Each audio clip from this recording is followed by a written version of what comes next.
हाँ तो बेटा इस क्वेश्चन में क्या बोला हुआ है कि एक रोड है जिसका मास 2 kg है, लेंथ उसकी 1 मीटर है, वो एक एंड पे हिंच कर रखी है। एक पार्टिकल है जिसका मास 500 ग्राम है, वो रोड के साथ दूसरे एंड पे आके स्टिक हो जाता है, स्ट्राइक करता है, स्टिक हो जाता है। तो if the particle was moving with the speed of 10 metre per second, अगर उसकी वेलोसिटी 10 मीटर पर सेकेंड है, what is the angular speed of rod after collision. तो कोलिजन के बाद उसकी स्पीड पूछी हुई है ना।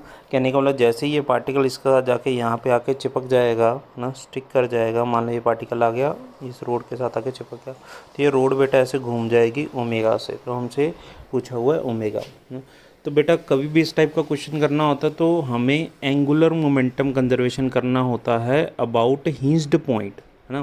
क्योंकि मुझे बताओ इस ए पॉइंट से जितनी भी फोर्सेस है, चाहे नॉर्मल फोर्स है चाहे एमजी फोर्स है, वो इस ए पॉइंट से पास करेगी। तो ए पॉइंट के अबाउट टॉर्क क्या होगा, ज़ीरो। तो पहले तो मैं लिख देता हूँ torque about point A is zero. So you can apply the conservation of angular momentum L initial equals to L final, है ना। अच्छा किस पॉइंट के अबाउट पॉइंट ए पॉइंट के अबाउट तुम्हें लगाना है ना, कंजर्वेशन ऑफ एंगुलर मोमेंटम। तो अब ज़रा मुझे बताओ, सबसे पहले एक पॉइंट मास है ना, हम यहाँ पे फिर से डायग्राम बना लेते हैं। ठीक है, अपने पास क्या है इस डायग्राम में, ये तो एक रॉड दे रखी है।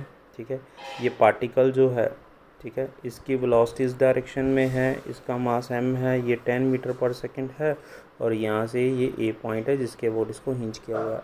ठीक है, और ये वाली जो बेटा लेंथ है ये अपने पास है 1 मीटर। तो इस ए पॉइंट के लिए अगर मैं तुमसे पूछूं कि इस एम मास का एंगुलर मोमेंटम कितना है, तो भाई पार्टिकल है, पॉइंट मास है, तो एम वी आर होगा। तो भाई L initial equals to L final लिखना बेटा। एल इनिशियल अपने पास है M V R, M mass बेटा उसका है 0.5, वेलोसिटी है बेटा उसकी 10, और आर बेटा ये ए पॉइंट की है ना, ए पॉइंट की इस मास से डिस्टेंस है जो अपने पास कितनी है 1 मीटर है, इंटू 1 मीटर। ठीक है, इक्वल्स टू फाइनली बेटा ये इसके साथ जाके स्टिक हो गया है ना। तो हमें पूरी बॉडी का एंगुलर मोमेंटम लिखना है, तो उसको हम लिखेंगे आई इंटू ओमेगा से। ठीक है, अच्छा तो अब ज़रा मुझे बताओ बेटा, अब तो इसमें वैल्यूज़ पुट करनी है, ये बनेगा 5 इक्वल्स टू आई।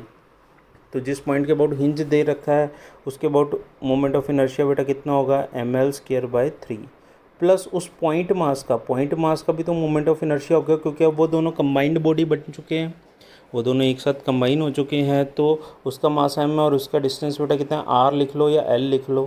ठीक है, l लिख लेते हैं, l का स्क्वायर इंटू बेटा क्या लिख दूँ, ओमेगा।